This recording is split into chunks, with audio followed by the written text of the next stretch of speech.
मैं वहाँ पे जाने वाला नहीं हूँ और दूसरा उम्मीदवार पढ़ सकता नहीं। मैं चिराग पासवान जी को भी मैं कहना चाहूंगा आपके माध्यम से कि आप मजबूती से अड़े रहिए। क्लियर है कि वीआईपी पार्टी खास करके एनडीए में तो दूर दूर तक नहीं जाने वाले, महागठबंधन में है और अपनी हम लोग सरकार बनाएंगे। अपने गठबंधन के सहयोगी को सीट नहीं देना, खास करके चिराग पासवान जी को, माजी जी को, भूपेंद्र जी को, कुछ जिस मुंह से वो लोग हमको बुला रहे हैं, हमको उनपे तरस आ रहा है कि इतना सब चीज करने के बाद भी वो अभी भी मेरे इंतजार कर रहा है। आपका पार्टी का कम से कम एनडीए गठबंधन में 50 सीट मिलना चाहिए। भारतीय जनता पार्टी पहले से ही परसेप्शन बनाते हैं। 1995 में इन्होंने बीपीएससी की माजी जी अभी 35-40 सीट मांग किए हैं, तो 35-40 सीट तो मैं मानता हूँ कि ज्यादा है, लेकिन कम से कम 20 से 25 सीट उनको मिलना चाहिए। जनता पार्टी का भी एजेंडा होता है, जो बिहार में आके जेपी नड्डा साहब ने कहा कि देश की जितनी भी क्षेत्रीय पार्टी है उसको हम खत्म करेंगे, लेकिन हम अपने भविष्य का चिंता नहीं करते। हम अपने विधायक को तोड़वा दिए, पार्टी तोड़वा दिए, हम मंत्रिमंडल से बाहर करते। हमारी फिक्र जो है सिर्फ बिहार का हर युवा, हर किसान, हर मजदूर का फिक्र है। बीजेपी के ऑफर के बाद मुकेश सहनी ने बड़ा बयान दे दिया है।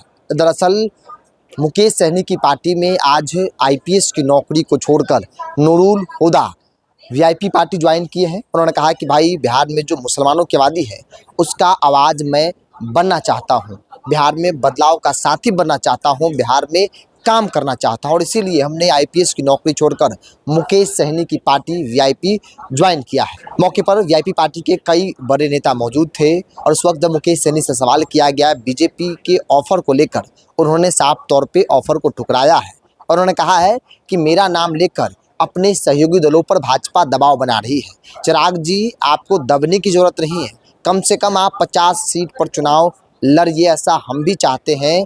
आप पर दबाव बनाने के लिए मुकेश सहनी का नाम जो है बार बार लिया जा रहा है, लेकिन मुकेश सहनी किसी भी हाल में महागठबंधन छोड़ने वाले नहीं है। मतलब भाजपा के ऑफर को मुकेश सहनी ने सीधे तौर पर ठुकरा दिया है। क्या कुछ कह रहे हैं मुकेश सहनी, उनके पूरे बयानों को आप सुनिए।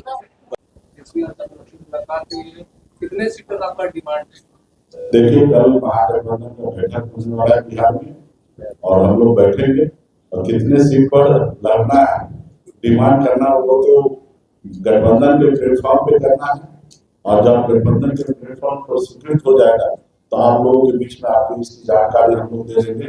हम लोग बहुत ही कंफर्टेबल है, हमारे पास 243 सीट है और हम सब मिलकर मजबूती से 243 पे लड़ेंगे और सब सीट पर जीत हासिल करेंगे और बिहार में तेजस्वी प्रसाद यादव जी के नेतृत्व में हम अपनी सरकार बनाएंगे।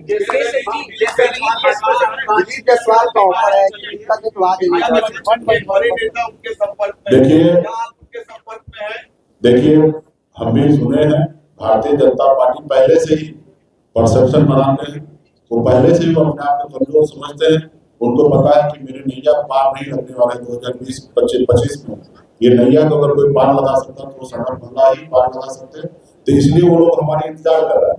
मैं वहां पे जाने वाला नहीं हूँ और दूसरा उम्मीदवार पढ़ सकता नहीं कि अपने गठबंधन के सहयोगी को सीट नहीं देना, खास करके चिराग पासवान जी को, माजी जी को, भूपेंद्र जी को, ताकि उनको ये हमेशा बताते रहेंगे कि सहनी जी हमारे साथ आ रहे हैं, इसलिए थोड़ा कम सीट में आप एडजस्टमेंट कर लीजिए। तो मैं चिराग पासवान जी को भी मैं कहना चाहूंगा आपके माध्यम से कि आप मजबूती से अड़े रहिए। आपका पार्टी का कम से कम एनडीए गठबंधन में 50 सीट मिलना चाहिए और आपको अगर कहे कि मुकेश सहनी आ रहे हैं तो इस बात पे विश्वास नहीं कीजिए। क्लियर है कि वीआईपी पार्टी खास करके एनडीए में तो दूर दूर तक नहीं जाने वाले, महागठबंधन में है और अपनी हम लोग सरकार बनाएंगे। माजी जी से भी आग्रह करते हैं, भूपेंद्र जी को कह रहे हैं कि माजी जी अभी 35-40 सीट मांग किए हैं, तो 35-40 सीट तो मैं मानता हूँ कि ज्यादा है, लेकिन कम से कम 20 से 25 सीट उनको मिलना चाहिए। उसी तरीके से भूपेंद्र जी को भी मिलना चाहिए और हम लोगों के पास कोई दिक्कत नहीं है, हम लोग मजबूती से लड़ेंगे। 60 पर आ रहे हैं, मुकेश सहनी 60 पर आ रहे हैं या कोई कॉम्प्रोमाइज होगा? देखिए, महागठबंधन में जितने भी सीट पर लड़ेंगे हम लोग सब मिलकर बैठकर डिसीजन ले लेंगे और हम कंफर्टेबल रहेंगे।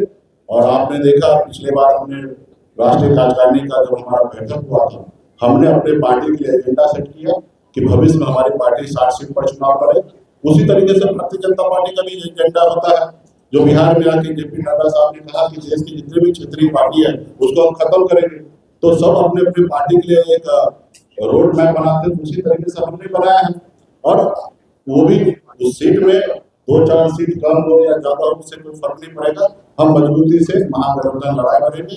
गरीब, पिछड़ा, दलित सभी समाज के हर वर्ग के लिए लड़ाई लड़ेंगे। और आपको तो आपने देखा कि मेरी लड़ाई जो है दिल्ली के सरकार से आरक्षण की लड़ाई है, जिसके लिए मैंने सब चीज को त्याग दिया। मंत्रिमंडल हमारे छीन लिए गए, हमारे विधायक ले लिया गया, और फिर अभी कुछ जिस मुंह से वो लोग हमको बुला रहे हैं, हमको उनपे तरस आ रहा है कि इतना सब चीज करने के बाद भी वो अभी भी मेरे इंतजार कर रहा है। तो ये कहीं ना कहीं उनको दर्शाता है कि राज्य में वो लोग कमजोर है।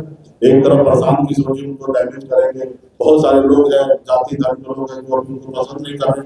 20 साल पुराना सरकार है और नीतीश जी के नेतृत्व से निश्चित तौर पे सब लोग परेशान हो चुका है कि अभी क्या युवा सरकार चाहिए, और युवा सरकार हम ही लोग देने वाले हैं।